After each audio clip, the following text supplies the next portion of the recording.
జగిత్యాల జిల్లా మున్నూరు కాపుల యొక్క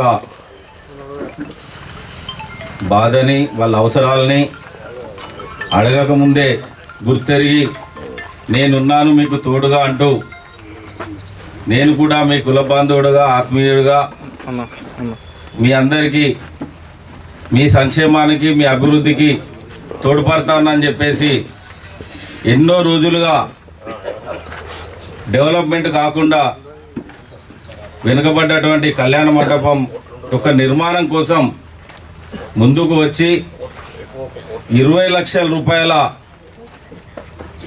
నిధిని మనకు అందిస్తున్న సందర్భంగా గౌరవ శాసన మండలి సభ్యులు అన్న జీవనన్న గారికి కృతజ్ఞత అభివందనాలు తెలియజేసుకుంటూ వేదికపై ఆహ్వానిస్తున్నాం.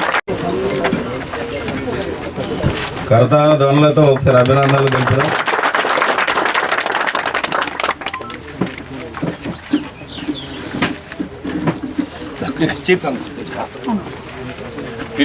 నిర్మాణ కమిటీ అధ్యక్ష ప్రధాన కార్యదర్శులు కోశాధికారి గౌరవ రాచకొండ శ్రీరాములు గారు వేదికపైకి రావాల్సిందిగా సవినయంగా ఆహ్వానిస్తున్నాం.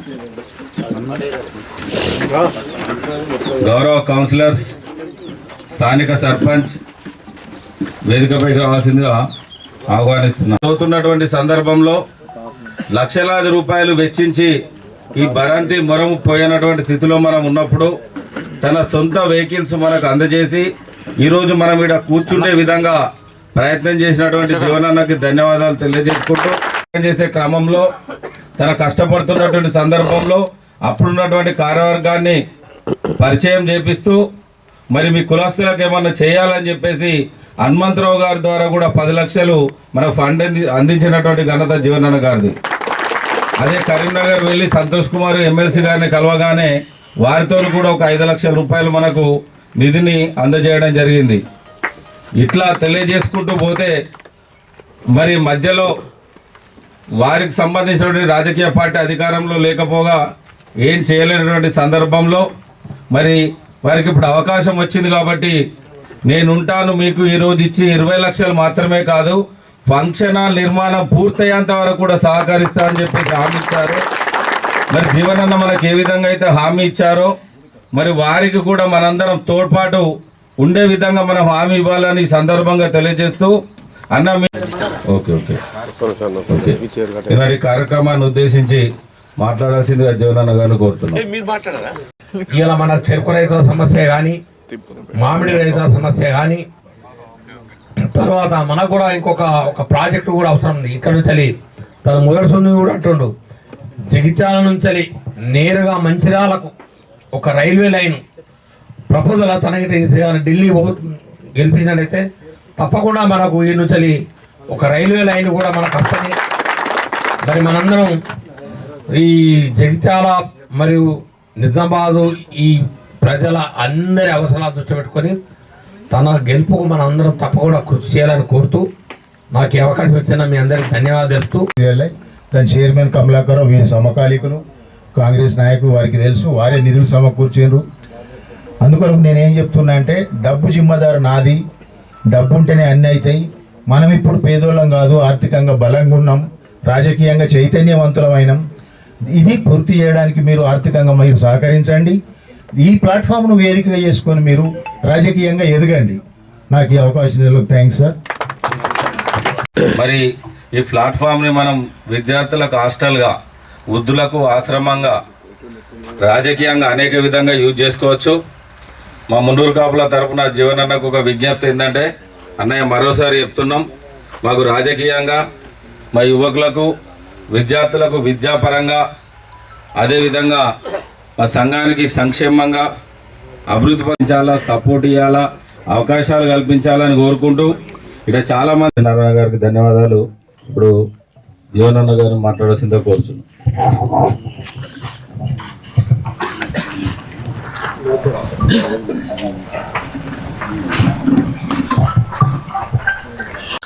అంటే వాస్తవంగా ఇలా ప్రతి కులానికి ఒక వృత్తి ఉంటుంది. మనకు సంబంధించినటువంటి వృత్తి ఒక విధంగా చెప్పాలి, వ్యవసాయం అని చెప్పక తప్పదని చెప్పి అంటున్నారు. సరే చదువుకొని పిల్లలు వృత్తిరీత్యా ఉద్యోగాలు భవిష్యత్తు ముందు పోతున్నాం, మంచిది అది. కానీ ప్రధానంగా మన జీవన విధానం ఏదైతుందో వ్యవసాయంతో ముడిపడి ఉందని చెప్పి అంటున్నాం. అది మున్నూరు కాపే కానీ, గోనె కాపు కానీ, గుండెటి కాపు కానీ, మనందరం రైతు బిడ్డలు మేము చెప్పి అంటున్నాం. దేశానికి పెట్టడం పెట్టేది రైతు కాపులు అని చెప్పి అంటున్నాం.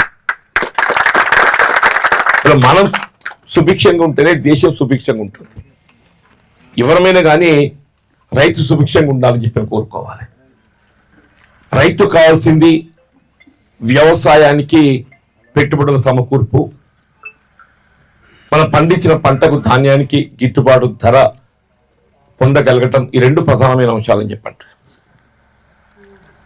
పెట్టుబడుల సమకూర్పులు ఏదైతుందో వ్యవసాయానికి కావాల్సింది సాగునీటి వసతి సౌకర్యం. ఎక్కడైతే ప్రత్యక్షంగా సాగునీటి వసతి సౌకర్యం పొందలేమో మరి విద్యుత్తుపై ఆధారపడి వ్యవసాయం చేస్తున్నటువంటి వారికి ఆ విద్యుత్ భారం కాకూడదు అనేటువంటి ఒక భావనతో నాడు 2004లో వైఎస్ రాజశేఖర రెడ్డి గారు అని చెప్పంటున్నాను.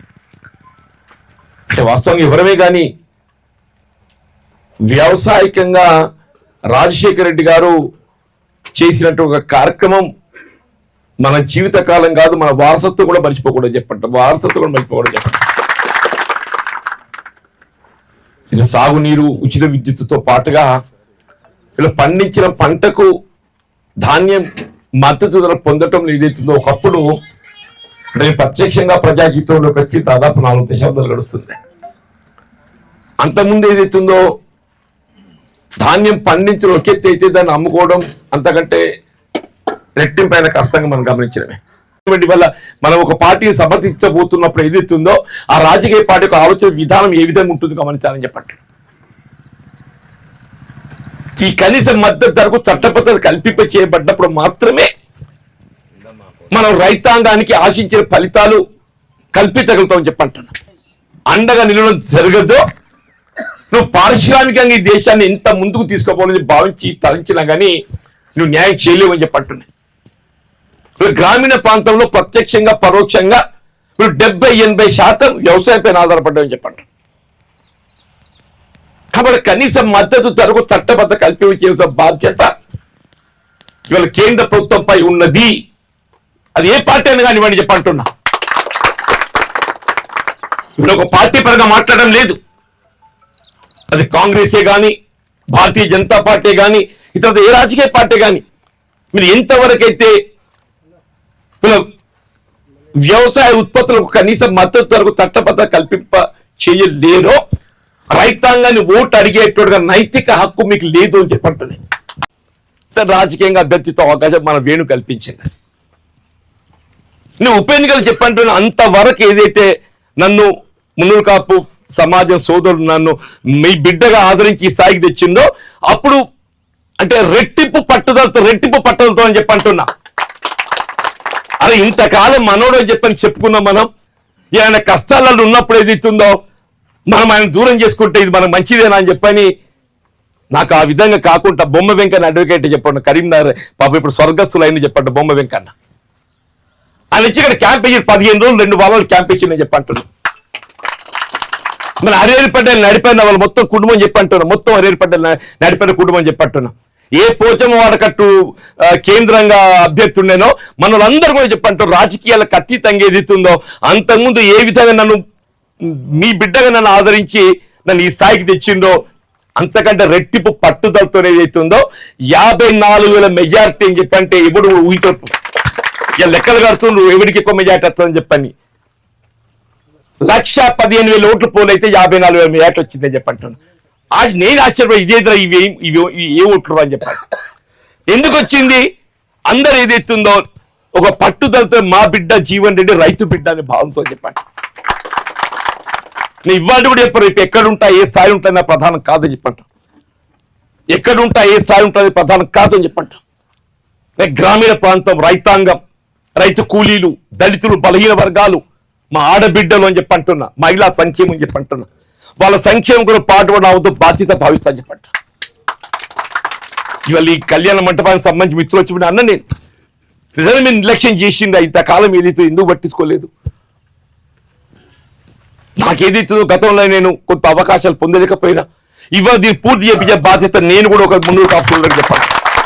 నేను 20 అని చెప్పాలని 20 కాదు, సీనియర్ 10 అని 30, 20-30 కాదు, ఇంకా ఎంత అవసరం ఉన్నా ఏదైతుందో దీనికి నిధులు సమకూర్పు చేయటానికి నేను కూడా ఒక సోదరుడు మిత్రుడు అంటుంటాను. నేను ఆల్రెడీ చెప్పిన వ్యక్తిగతంగా నేను కూడా 1 లక్ష రూపాయలు నేను చందా ఇస్తాను. ఎంతమంది సభ్యత్వం 7 లక్షలు ఇప్పుడే చెక్ ఇస్తాను. మరి చెప్పిన అమిత్ దెమ్మని చెప్పిన అయ్యో నా వద్దు 1 లక్ష రూపాయలు ఇస్తాను, 1 లక్ష రూపాయలు చెక్ ఇస్తానని చెప్పండి. అది ఎవరి పేరు రాయాలో తెలియదు కాబట్టి బ్లాంక్ దెమ్మ పేరు రాద్దాం, ఎవరి పేరు రాయాలనేది రాజానికి రాసుకుంటే సంతకం పెడతా. దయచేసి ఇది రాజకీయాలకు సంబంధం లేదు అని చెప్పి అంటున్నా. నేను ముందే చెప్తున్నాను, రేపు నన్ను అభిమానించే వాళ్ళు నా మద్దతు చేస్తారు, రాజకీయంగా ఆలోచన పరంగా విభేదించే వాళ్ళు విభేదిస్తారు. విభేదించినంత మాత్రాన తప్పు కాదు అని చెప్పి అంటున్నాను. వల్ల మనం అందరితోని మద్దతు పొందుతాం, అందరి యొక్క సహకారం పొందుతాం. ఇది ఒక కట్టుబడి ఉండేది కాదు చెప్పంటున్నాను. నిజంగా నా మీద ప్రేమ దయ ఉన్నట్టయితే తప్పకుండా మద్దతు చేస్తాం. కానీ కట్టుబడుతుంది కాదు అని చెప్పంటు. దయచేసి అందరికీ స్వేచ్ఛ ఉండాలని చెప్పంటున్నా. నేను అందరి చేతులెత్తి వేడుకుంటున్నా, నాకు అవకాశం వస్తే నాకు అండగా నిలవండి. కానీ అది కట్టుబాటు కాదు అని చెప్పండి. నేను ఏదో చేస్తున్నాను చెప్పడం మెహర్బానీ కాదు. ఒక రైతు బిడ్డగా నన్ను ఇంతకాలం రాజకీయ ఈ స్థాయికి ఎదగడానికి తోడ్పడ్డటువంటి ఒక మన మున్నూరు కాపు సోదరులకు అండగా నిలవడం నా బాధ్యత కాబట్టి రేపటి కోసం చేస్తాలేండి.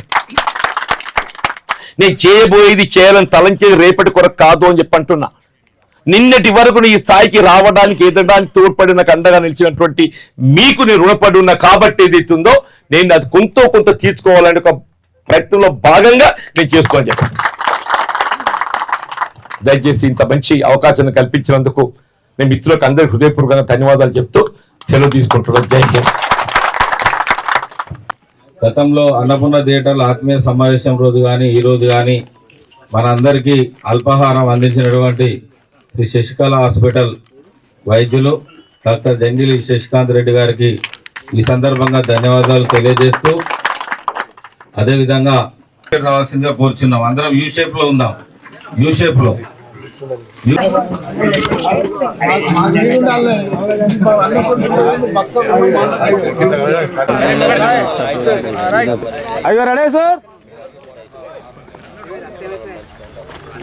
జై కాంగ్రెస్, జై కాంగ్రెస్, జై కాంగ్రెస్, జై మున్నూరు కాపుల ఐక్యత, మున్నూరు కాపుల ఐక్యత, రైతుల ఐక్యత, రైతుల ఐక్యత.